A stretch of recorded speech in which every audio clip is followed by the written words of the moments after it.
Let's get started. Howdy, welcome back to another fun-filled episode of the Unknown Secrets of Internet Marketing, which we are going to brand the best SEO podcast, which we've been running for 12 years. There's an identity crisis that I'm going through that, Chris, we can talk about. Chris has also been involved. This is Chris Krimitsos. He's the founder of Podfest. He's a longtime friend. I can't believe I haven't had him on before. For those of you watching, I'm wearing a Podfest shirt. He's also, let me say, you've won the Guinness Book of World Records for the most number of podcasts in a certain period of time. What else, Chris? You're doing all kinds of stuff. I would love to just kind of hear what you're doing, but Chris, welcome to the show. So Matt, just a backstory. Run Podfest. It's a very large community of creators that got started about 12 years ago. And during COVID, we went virtual, and that's when we got awarded the largest virtual event for podcast attendees via Guinness World Records. And then we did it again the next year and broke our record. And then we retired it because it's just a lot of work on the accounting side for Guinness World Records. And in the process, Podfest expanded. We just did one last year. We went to Bogota, Colombia. And then it was our second ever Podfest Asia out of Manila. So we've been going to Asia now for 2 years. So I would consider myself an evangelist for creators, specifically people that consider themselves podcasters. And I started when podcasting was majority of it was audio. Now I would say the majority of it is video, and it's everywhere. So that's kind of my purview. And I've seen a lot of case studies because I've seen thousands of people come across my desk. So when someone gives you their experience, they have it from their perspective. My perspective is literally thousands of creators. So I see what is possible on so many different levels. From time to time when I do consulting, I have a unique vantage point because I kind of know certain things that other people wouldn't think works, or vice versa. Well, YouTube, Google even stated YouTube is the shift that it's making towards that. And I recently just did a podcast with Originality.ai's founder about, the content proliferation that's happening with LLMs. I think the shift to video and YouTube is there are going to be those, and there is today influencers that are all AI, but predominantly the spam of creation of content is not in videos and is not in audio podcasts as of right now. So also the LLMs from a visibility standpoint need a lot of human interaction to train their data sets. So the synthetic data doesn't come in. So podcasting or long form content is incredibly important. And like you, we started this 12 years ago before podcasting was cool. It was actually just like a training to the team on how to do it. It wasn't really even public facing. And it was just a great way to catalog what's going on and one-to-many communicate messaging. All I can tell you is with AI, it's going to get dicey because I don't think people understand the amount of content that AI could create on its own. So the LLM notebook's pretty interesting, right? You can drop an article, they talk to each other, you open up the parameters and voices on that. It's going to be real wild. Yeah. So my advice to anyone is grab your audience now and carry them into the future, because as we move forward, it's going to get very difficult unless the algorithms weigh human creators heavier than AI creators. But that's kind of the race we're in at this point. So that leads into something that I've talked about a little bit, but I'm dealing with this issue. Anybody watching, if you see, my name is Matthew, Matt in parentheses, Bertram. Okay. Right now, I've been creating content for so long across the internet. Google and the Knowledge Graph use me as two different people because I've had different roles, different titles. There's also a couple other Matthews out there. I also couldn't get my name as my handle. So if you can go get your name as your handle, go do that. Go buy your domain. I have Matthew Bertram. For sure, yeah. Right. I got MatthewBertram.com, but I had gone by Matt. So real issues. And then there's also some highly influential people in different industries online as well. So it's getting all mixed up. And so, defining who you are as a real person, as an entity on different channels, unifying that, taking the content. And one of the frameworks we talk about, Chris, a lot of is a framework, I think it was 2004, a paper that Google put out called the 7-11-4 rule. That was not what the paper's called, but basically that's essentially like the summary of it is create 7 hours of content. They need to see your brand 11 times on 4 different channels. So 7-11-4. So 7 hours of content, see your brand logo, whatever, 11 times on 4 different channels. And that framework helps people understand who you are and build kind of that brand lift or that brand association. And I've been telling businesses and evangelizing podcasting for so long because it's the best way to one-to-many marketing, as well as creating that 7 hours of content. If they binge listen to your podcast, look at your website, talk to you, you're at an advantage because you have more content consumption by a decision maker than somebody else that doesn't. And through a podcast or a video podcast, video first podcast, you're going to connect with people on a different level. I mean, I know you get this all the time, but people that hear you, right?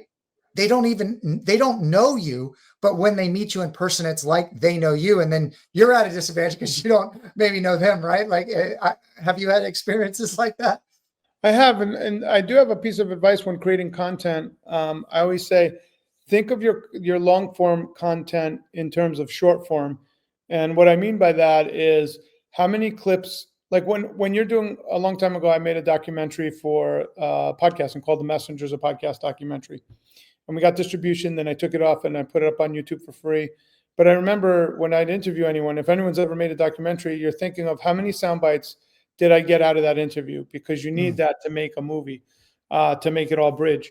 When you're doing a long form interview, you need to think to yourself, how many 5-minute clips did I get that are clippable for people to digest? Because the long form might not go viral, but one of the clips might get 3 million views.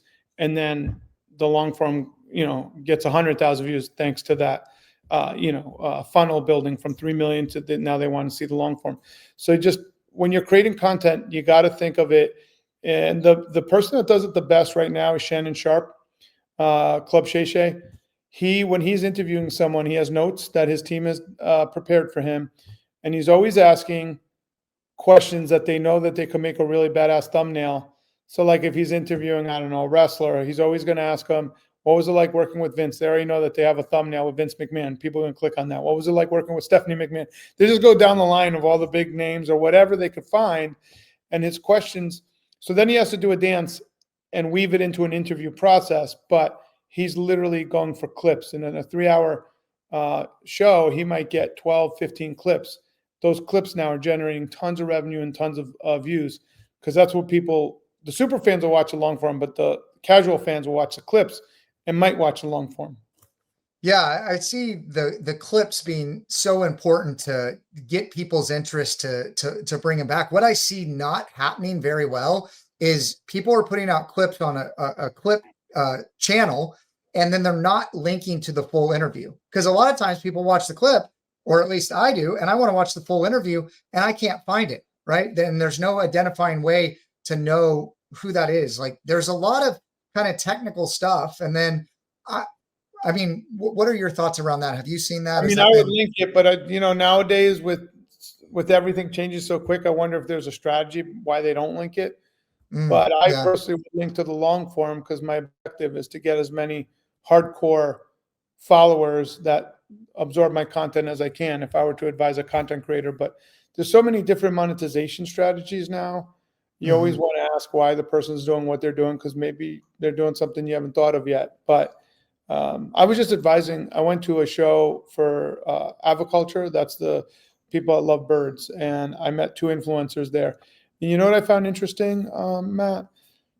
They had millions of views. The difference was one of them started on YouTube. The other one started on everything else. And even though the other one that's on every other platform with almost 100 million views, the guy in YouTube is making almost as much with 100,000 views. So like, you have to really be careful of your platforms, because YouTube is a creator platform that pays. Podcasting is also a creator platform that you get paid through Spotify, Span, different networks. You could be a giant on TikTok and Instagram and barely make a couple grand a month. So it's like, you really got to know where the levers of income come in, so you could be profitable and keep making great content. If you're a full-time content creator, that is. Yeah, I feel like YouTube is the home base. Like that's the homepage of if you're creating content 100% online. agree. YouTube is it. Yeah. And everything should roll up into that. How do you view, like, I guess there's different terms, but there's like snacks, but then there's like the 10-minute clips. Like, I feel like those are like, where do those fit into the ecosystem? I'm curious, like, if maybe like think in terms of also a business. Yeah. So if you're doing a long form interview, so for me, long form, half hour or more, an hour and a half, you need to figure out how many short segments can you get. And that could be, for me, a short segment from a long form would be 5 minutes, maybe 8 minutes if it's going really good. For the really shorts, those are the minutes or less. They can help your long form, but you got to just, what's weird about those is they could be so different and they could still grow your audience. I'll give you an example. I talked to a guy that's a famous short sale trader. He short sales the market, and he would do shorts that were strategic and nothing happened. So then he's like, screw it, I'm just going to eat steak. So he'd go to his restaurant and eat steak, and he'd record his steaks. And then he was like, let me just title it differently. And he would title it Short Sale Trader Eats Steak. And what would happen was, strategically, that grew. They're like, oh, who is this short sale? And then it would intrigue them to watch the long form content. So sometimes it's weird stuff like that on the short form that now has a viral audience. And like, I like this guy, let me watch his advice on short selling the market, which is a financial term of, you're betting that the market's going down or whatever, or stock is going down. But it doesn't matter. And then I thought that was a weird thing. But then we had 3 other creators give us unique examples very similar to that. They're like, hey, my short form is a little different, but I make sure they know what I do. And then it'll tie back to the mothership, which is what you just talked about, 5-minute, 10-minute clips, or the long form. I put together a book called Know, Like, Trust, and you have a book, Start Messy, right? Start Ugly. Yeah, Start Ugly. Great book. I would encourage everybody to go get it if you're on the fence. It was really helpful to say you gotta start and you got to get going, and even if it's ugly, it's going to get better, but you got to start somewhere. It's just like going to the gym or anything else. Just own that it's not going to be perfect. Yeah, but Know, Like, Trust is like what you're talking about.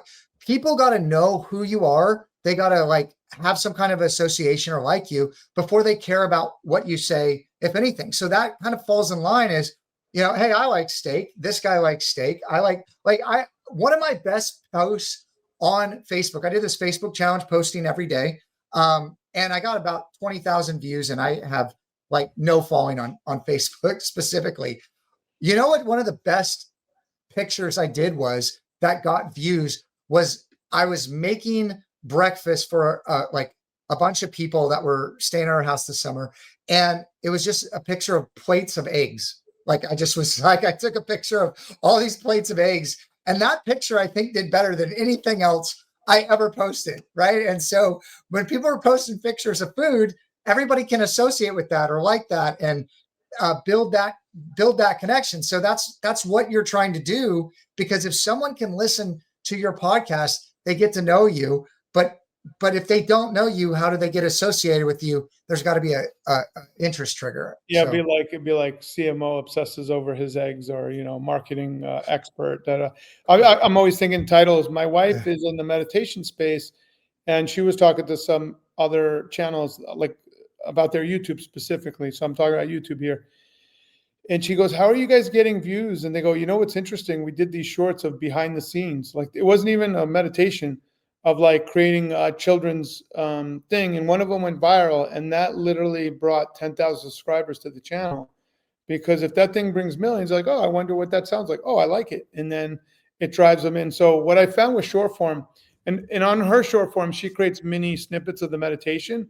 it works, but it doesn't work great. And like you said, sometimes maybe it's a no like and trust. What I'm learning is you got to experiment and find what works for you, because sometimes the offbeat stuff, like you said, it's a no like trust, then it builds to the mother content, which is what it is, the meditation itself. Yeah. Her platform is huge and has a ton of people on it doing different kind of meditations. Yeah, she's just got to grab people and bring people in. But yeah, like watching a clip of a meditation doesn't have the same but having her on the microphone with the children, here's my story, here's what I do. Yeah, but yeah. Well, let me hear that. What is that? Maybe she plays a sample, maybe just a second or two, and then it's like, yeah, make sure to click if you want to listen to it. It intrigues people. That. You know what we did recently? We just launched a birthday and celebration meditation channel. So literally all it is for people's birthdays, anniversaries, celebrations, meditations. It's already doing really well.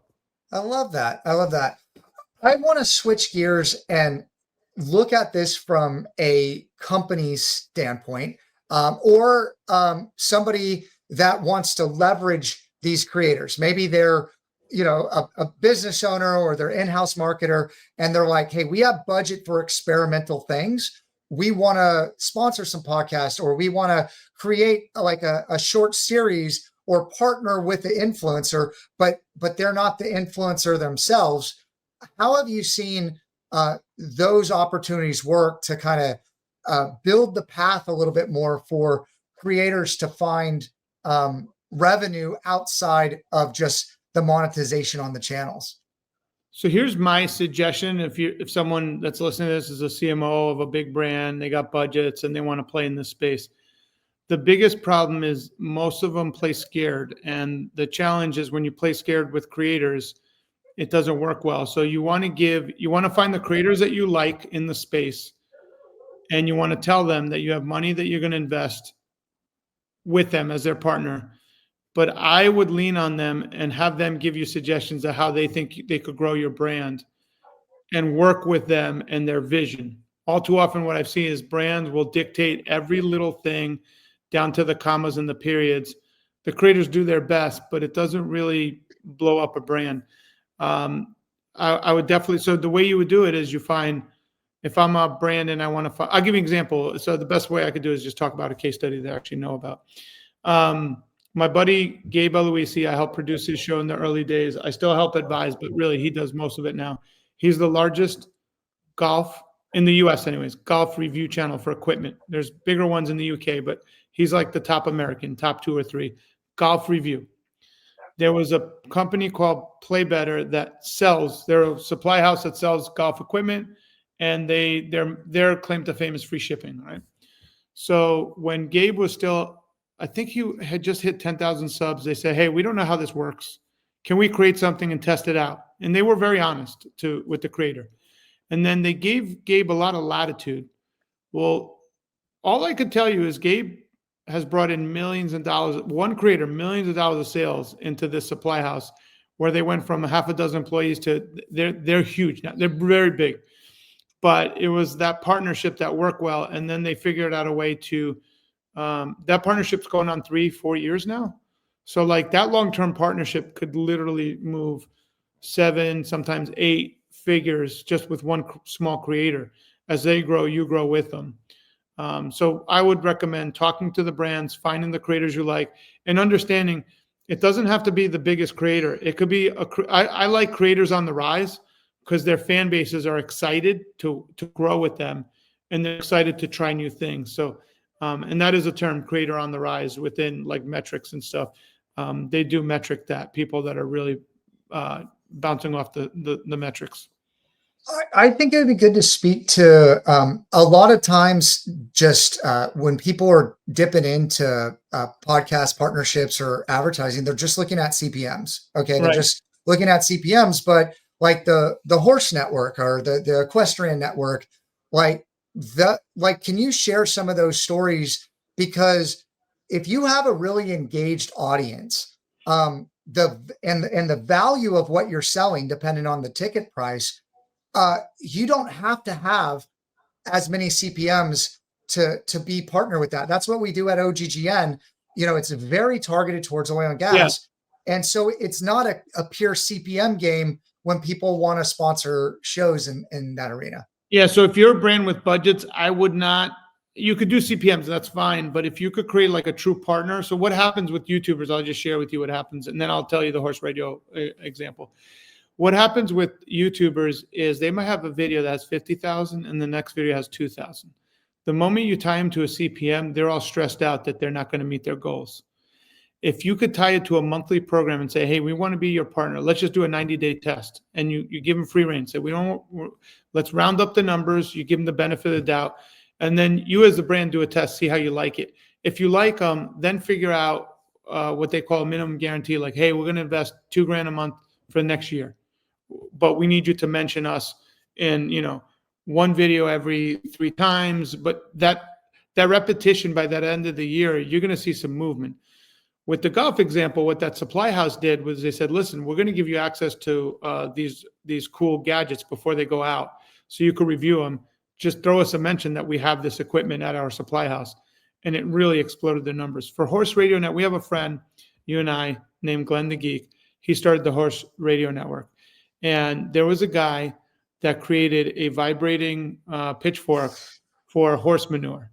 And he went to Home Depot and they're like, dude, $200 for a shovel. He was an inventor, so he didn't know. He went to Home Depot like, ain't no one buying a $200 vibrating shovel. So then he went to Lowe's. He's like, oh, Lowe's is higher end. They're going to love this. They're like, nah, we're not. This is way over our SKU. So then the guy almost gave up. But he's like, Tractor Supply. I finally found my home. And Tractor Supply is like, what are you, nuts? $200 for a vibrating pitchfork? Somehow someone said to him, you got to call Glenn before you give up on your invention. And Glenn immediately said to the guy, listen, I'll tell you what, let's do a test. Like Glenn figured out how to make it like a no-brainer. Give me some minimum money. I'm going to make sure it's successful.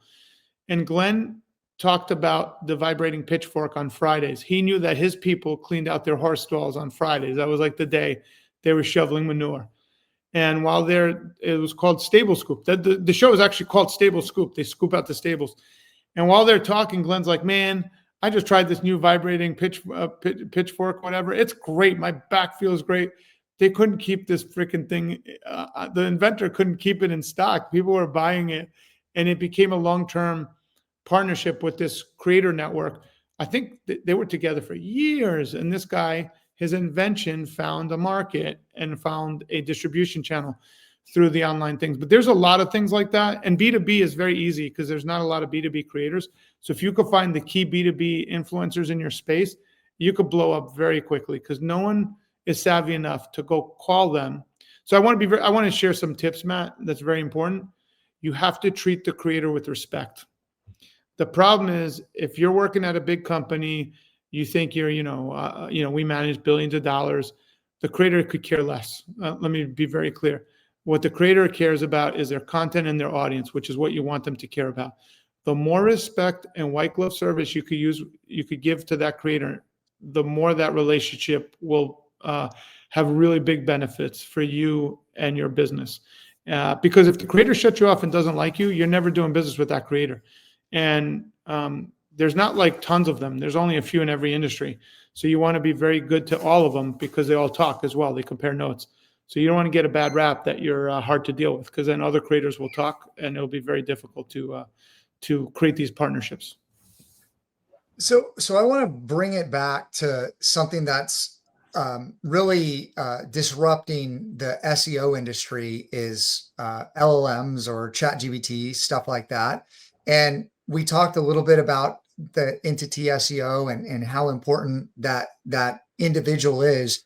And as a trusted source, when you're just doing so Google used to be the game. Okay, Chris, Google used to be the biggest game in town.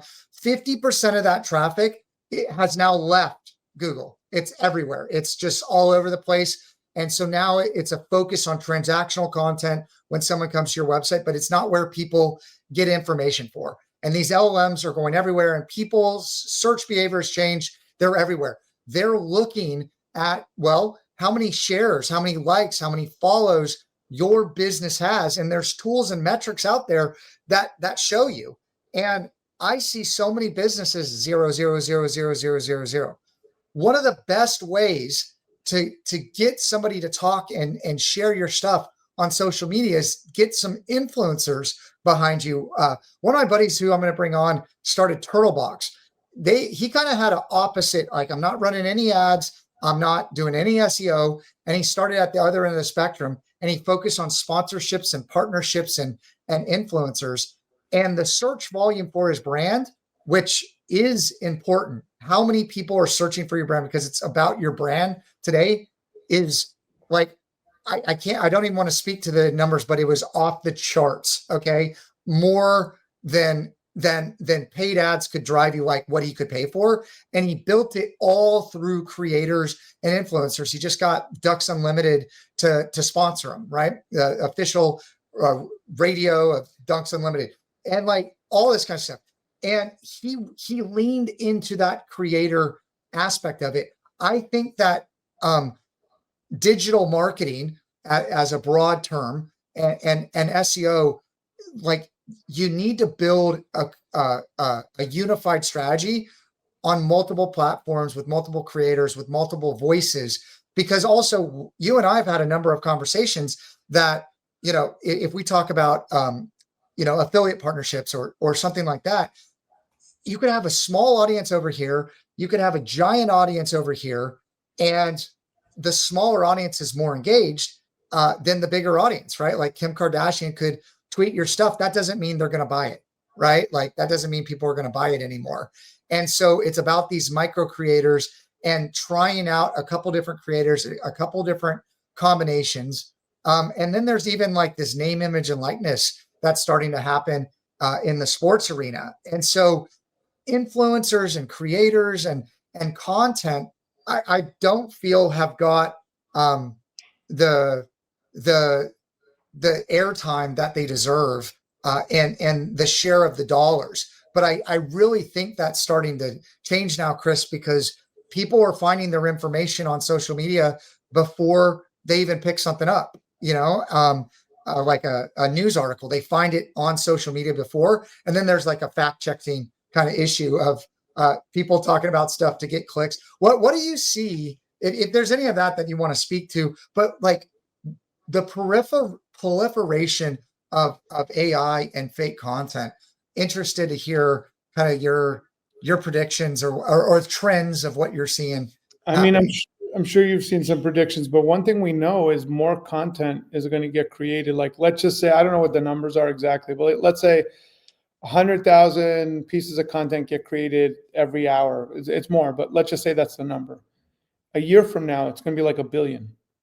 Like, I'm not exaggerating. It's going to be like that kind of exaggerated number, because the AI could create 1,000 angles, 1 million angles on the same piece. So then let's say there's some kind of press conference at the White House, they're going to give 1 million takes. So then each of us, if we want to talk about getting led down a rabbit hole, we're going to see exactly what we want.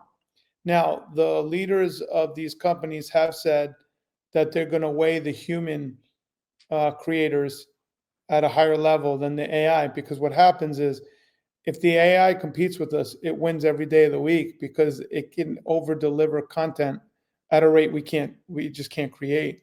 So they're going to weigh so what I would say to anyone is, either you're sponsoring and working with brand creators now, or starting to. Let's say you're a bigger company, what's the Manscaped? Those guys were like geniuses. They started like 5-6 years ago. They came across my desk, and I remember they had like a little country bumpkin like out of Arkansas doing their marketing, and the guy was a nice guy and everything. But like, I could tell you, I know how they started, because the guy called me. He's like, "Yeah, we're doing 100,000 a month now, and it's always great." And I call it was really nice. He would call the influencers, "Hey, we would like to," and then they got so big, they're like, "Listen, do you want to be the CMO?" And he's like, I want to stay in my little, town here in the South. I don't want to move to your headquarters, wherever. But what they did then is they automated their influencer program. And what they would do is they would call every influencer. Like, they didn't care who you were. They were just like, "Hey, Matt, we see that you have a UFC show. We're going to give you some free stuff and $25 gift card. Can you mention us?" And you'd be like, "Sure. No one else is giving me any money. I just started." And they would ride each creator, like I'm talking about in mass. It was amazing what they did. So you either need to start that kind of program if you're a big brand now, as small or as niche as you want to do, that's fine. But for the person thinking about being a creator for their brand, for their business, you got to get started now, because you want to bring that audience into the future. And in the future, it's going to get exponentially hard because there's going to be so much noise. And the AI bots are going to be so human. I mean, how many guys are getting catfish now watching AI pictures on Instagram of women in bikinis that don't exist? So like, it's going to get really crazy. If we think it's good now, forget about it. What it's going to be like a year from now. So you got to just invest in and what does that mean for the creators, the real ones? Their value is going to go up. So right now you're going to get them at a discount. They're going to be more valuable in the future because it's going to be harder to find great creators with audiences. So whatever price you pay today is going to be a steep discount of what you're going to pay tomorrow. Because what you just said, the image likeness, we had a lawyer actually at VidFest talking about it. He kept mentioning that acronym. And I'm like, why do you keep mentioning it? He was like, well, I represent all the college players now and they can monetize. And he goes, it's the number one thing we have to do is manage their image likeness and whatever. What is it, ILM or something? Yeah, name, image, and likeness. It's basically, when you get a creative, NIL, right? That's what. Yeah, when you get when you get somebody to make a clip, it's about repurposing that clip, using it in different ways. Like it's not like I see like if something runs on the news, like a company will take it and then just rerun it on Facebook to make sure everybody sees it, right? I am curious. I lost my train of thought, to be honest. I don't know. Tell me. About, name, image, likeness, and you're talking about what brands could do. AI is going to exponentially make content that be tough to keep up with. Well, I think a lot of these big brands are losing their moats. Okay, like a lot of these big brands that used to utilize their logo, the newer generation that's buying, or even the people that are helping people make decisions that are searching the internet are finding these sources, not just on Google. And they want to know how that brand's perceived. They're doing a lot of research. And like you need an army of people out there talking about who you are in your space. And I think that, people have relied on PPC ads for far too long because of the metrics. So right. Like, is there, we touched on it a little bit, but like if a company is coming in, like how long should they wait, like direct response to know if it's working? And my question actually was around live shopping. I feel like live shopping is going to be like so big because, like it's real. Like we're going to have a crisis of, is this real? Is this information? Like I did this fact checker, originality.ai. I just interviewed the creator. So much proliferation of written content. We're talking about video content, which has, it's behind it, but it's coming. Like we're not going to know what's real based on personalization and automation and then how they personalize it to each of us. And it's just going to be very, very difficult to figure out what's going on. So I feel like if you're live with the person on a call, you'll like it's real and you'll know that's there. Matt, to answer your two questions, one is if you want to do a test, I would do a 90-day test with the creator. 6 months would be the longest to see if there's some, legs in that test and try different things. But I would say start ugly.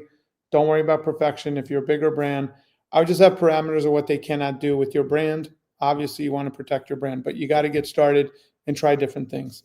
As far as you mentioned direct selling, there's was it OfferUp or whatnot? There's a bunch of these things now that are much more powerful than QVC because it's the influencers hawking, like they're in a room like yours, like you have your shelf behind you, and then they're just selling. Like my buddy Gabe, the golf guy, because he does all this golf equipment stuff, he has tons of stuff in his place. So when they started, they sponsored him. Dude, he was moving stuff. I went on there. This was like a year ago. I called him up. I'm like, dude, I'm blown away. I can't believe what I'm seeing. And then he helped that audience go into another room of another golf guy. And that guy was like, oh man, thanks so much for helping me. Cause now you share audiences so it's like a decentralized QVC. It's insane. And then for the females, we had an influencer, she's on Instagram, and women now, the way they're shopping is they follow an influencer.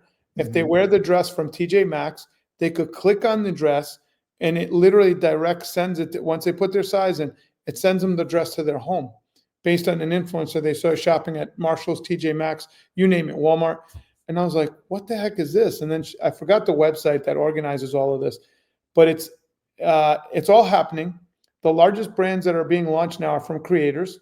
You got Logan Paul's got his Prime. Yeah. You got MrBeast with Beastables. Here's the thing that anyone that follows marketing, MrBeast launched his chocolate candy bars. Did you ever have the first run of it, Matt? Did you try it? I did. My kids wanted it. And I'm like, you think who could go up against Hershey's? And MrBeast is dominating. Well, here's the interesting thing though. The first run of his chocolate bars were terrible. They were disgusting. They were bitter. Yeah. Cause he tried to make them healthy. Like he's like, oh, they're healthier and better than all the other stuff. So he literally had to relaunch his chocolate brand. Now they're really good. They taste. Oh, okay. I didn't try the healthy ones. I tried the ones that tasted just like chocolate. Well, what I'm telling you is, I don't know any other billion-dollar product that the consumer would be like, I trust this person enough to try it again. I know how brutal, like a consumer product like chocolate on a shelf, competing with Mars, who's been around for like 100 years, and he had the goodwill that he could say, hey, we reformulated it, try it again, and that the retailers would put it out again, which was incredible. So that's unheard of. Like that doesn't happen. Usually if something fails, they don't give you another shot. Everybody knows, if you've watched Shark Tank, everybody knows how precious that retail space is in these stores. So we are in the age of the creator. And if you're able to get your brand aligned with the right creator, you take a ride for some massive growth and name brand awareness. It's ginormous. Okay, to kind of getting close to wrapping up, a lot of people that listen do marketing or work for B2B brands, some B2C brands. I know I work with a lot of B2B brands. How should they frame this up to like get started? Like we talked about, but like what does the program look like if they need to start creating content as a brand? Right? Like as a big company, like how did they get themselves online and people talking about them? Like, should they seed it with creators? Should they exclusively partner with creators? Should they start their own podcast, their own channel? Should they get on a network? Like, what is like the landscape look like if you're a B2B business to say, I know I need to be in this space, but I don't know how to do it. That's what I heard a lot of times with Instagram, TikTok, whatever. Yeah, I'm a big proponent of starting ugly. So one, you got to get that noise. And I know you represent a big brand, and I know that you're very nervous about your brand being out in social media and out of your full control. But you can't get left behind, because it's going to hurt your brand tremendously. Especially we're past the social media age. Now we're in the age of AI. So if you're really thinking about like social media, that's a problem. So that's one. So you got to get in the game. The second thing is, if you don't have someone on your team that could create really good, let's say like a YouTube channel, I'm going to speak to that specifically, because with the YouTube channel, you could take shorts and you could feed them all over from Instagram to TikTok. So YouTube would be your home. If you don't have that person, you could make a great relationship with a creator you like their style, and you could pay them to create your own channel. They might be the face of your channel. They already have branding. So I'll give you an example. In the Las Vegas world, there's a guy named Vegas Matt that gambles with his son. They have over 1 million subscribers. Was it FanDuel? FanDuel has them doing their own channel, FanDuel channel, and they gamble on FanDuel. But it's Vegas Matt and his son. So they know for a fact that channel will get at least 100,000 subs. So after they're done with their main channel, they go into like a lobby room or hotel room where they FanDuel's virtual, and they have a whole virtual gambling session. So you just got to figure out if you could hire the creator, depending on how big your budgets are. The bigger your budgets are, the bigger the creator you can get. But if you have small budgets, find a small creator that you like their content. They have 10,000 subs meaning subscribers or more, and say, hey man, we'd like to pay you whatever it is, $2,500 a month, $5,000 a month, $10,000 a month, whatever that budget is, to create content for us. And then you negotiate how many pieces, have them propose what they think the content should be. Because a lot of those people, they know how to make thumbnails, they know how to make what we call catchy titles to get clicks. And then you give them access to make the best videos they can promoting your brand. That's where I would start. Or you could, like what we talked about earlier, sponsor the challenges, let them drop in your name, a mention on one or two of the shows. And how long should you let it run before you measure like the brand lift that you're getting? Like, I mean, I would do a 90-day test that you like working with the creator, and then extend it for 6 months. And then at 6 months, you should have some answers if the needle's getting moved. Two things. My buddy Gabe, who promotes, he has the Let's Play Through golf channel. He promotes Play Better, which is not his company. It's a supply house. There's a lot of people that don't use Gabe's affiliate code, but they go outside the affiliate code and buy from Play Better. Well, Play Better knows when they're answering the calls and they're calling and they're like, how'd you find us? Oh, Gabe. Gabe's accounting for many, many times more than the sales that we could account for through the affiliate links. So you need to pay attention to who's calling you, how they found out about you, and you need to have your team attuned to that, because you might get a 5X, but you're not realizing it. And then you caught off that test and you're like, hey, things dipped. What happened? It was that influencer driving sales. You just didn't see it because it wasn't necessarily 100% tracked. They would then search on their own when they were at their desk, and they'd find you after they were watching that show, let's say. I think that's a great point. Okay, last question for you. I wanted to get your opinion on this, because I think that a lot of brands don't want to work with creators because they're stuck on their brand guidelines, how their logo looks, what it says. On OGGN, it's got to run through legal. Like if there's anything that there's any ambiguity at all, we got to cut that part out. There's like heavy editing, and I feel like it kills the experience. So I feel like today, in the era we're in, people are familiar with the brand, and that brand logo or whatever it is can come up organically, homegrown in a lot of different ways, and that's beneficial in my eyes to the brand. And so I wanted to get your opinion on companies that are very concerned on, like you talked about at the beginning, to bring it back full circle, they need to be in control of everything that's happening. I think those organic breakthroughs are where the biggest opportunity is. So Matt, I agree with you. And here's what I'll say to you. If you're a CMO that's worried about your brand, hire someone like Matt as a consultant to help be the translator. And I'll say, because I've seen this firsthand, my wife and another friend, they're big creators. They got hired by an ad agency to do ads for Chase Bank. They literally had my wife correct the ad 10 different times because the shade of blue was off. And I'm going to tell you right now, they used the shade of blue that the ad agency gave them. So what happens is, it's not even the brand. It's the ad agency is so afraid of losing Chase that they start knee-jerking everything. And then the creator's worn out and the brand's like, how come it's not working for us? So sometimes the brands are so big, they don't even know this is going on. So if you're a CMO, I would do like a little, what do they call that? Like a little ragtag team to take care of the influencer program yourself. Keep an eye on it with a teammate or a consultant like you, Matt, that kind of knows this space, and allow the creators room to breathe. And you could fix things. What you're looking for right now is signs of life, that things moving the needle. And then you and I mentioned something before. You need to pay attention, because when an influencer is talking about you, you might be looking through click-through rates, but here's the problem. You're not counting the branding you're getting, because they're talking many times to millions of people or hundreds of thousands, and your brand is getting free play in those people's minds over and over and over again. Maybe they don't buy right away, but if you know all of a sudden you got like, I don't know, small percentage starts to buy. What about the 1 million or 2 million that now are listening to your brand that might not be ready for your product today, but 6 months from now? So you also have to count the double. You're also getting a double impact, because these big brands pay for branding and all kinds of stuff. They're throwing money out. But now with the influencer, you're not only getting direct response, you're also getting branding that you're paying for alongside that. So you got to count a value to that outside of the click-through rate. And if you don't evaluate it right, you keep doing these starts and stops, not realizing why it's not working. It was working all along, but you starting and stopping is killing all your momentum every time you do it. No, I love that. I love that. In the back catalog, right? It continues to play. So you're getting this accrual over time. So Chris, we're about to wrap up. I wanted to have everybody know what you're working on, how to find you, how to follow you if they want to know more.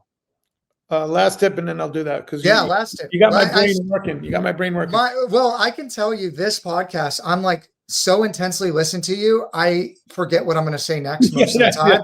Because I was going to ask you, is there anything else we need to talk about before? One of my hobbies is I have an aviary and I breed birds. It's just a hobby of mine. And I was very fortunate to help some of the largest influencers in that space recently. And my brain was like thinking like, these guys have such brand credibility. And you might be like, oh yeah, that's funny, birds. Well, think about it. What do people have to do with their birds? They have to feed them. That's like $1 billion industry, the food, right? Oh yeah. So if I was a brand in the food space, and there's only like 6 of them, it's not like, all these industries, everybody knows each other. And the one CMO goes to the next company the next day. So everybody's very friendly. And the way it works, right? If I was a food rep, I would call this guy and say, hey, we love you. We want to create a signature line with your name on it. Do you want to talk about being like a category killer? The influencer doesn't know how to do it, but you already have distribution. You're taking basically the same stuff with the influencer's input, and you create a signature line that now all of a sudden his fans that might be casually watching are buying. So like there are opportunities to, MrBeast owns his chocolate, but there's smaller MrBeasts that want to do that. And you might be the one that has the output that you could partner with them. But I would only do that after you have trust and credibility of work with the person for a year on other projects. But imagine if you private label with a really big influencer some of your stuff. I mean, it's just such a big opportunity. For me, I'm like the chairman emeritus at Podfest. We have a CEO named Nick Pavlidis who's running the show. I'm the community manager. You can find me at podfestexpo.com or just spell Chris Krimitsos. I'm on all those socials. But I love what I do. I love helping creators. I love the Texas tour. It's one of my favorite things to do. But what I would say to anyone thinking about this, it's really tough to get a hold of brands. So you might want to go to some creator conferences, whether it's Podfest or Vid Summit, that has a lot of the YouTubers. Go and meet them and see what it's like, just as an exploratory with your team, to get a feel for what it's like dealing with creators. And then say, hey, I'm in this industry. Do you know anyone in this industry? And if they refer you in, or you talk to the agents, there's a handful of agencies that represent these people. The challenge is once you go the agent route, obviously they got to make their 10%, and there's a gatekeeper. It's a benefit and sometimes not a benefit, but if you could find the influencers that you like, deal with them directly, that's always a huge plus. I've sent one of our clients to Podfest and had an absolutely great time and great experience. So I definitely recommend it. Go check it out. Chris, you do Podfest.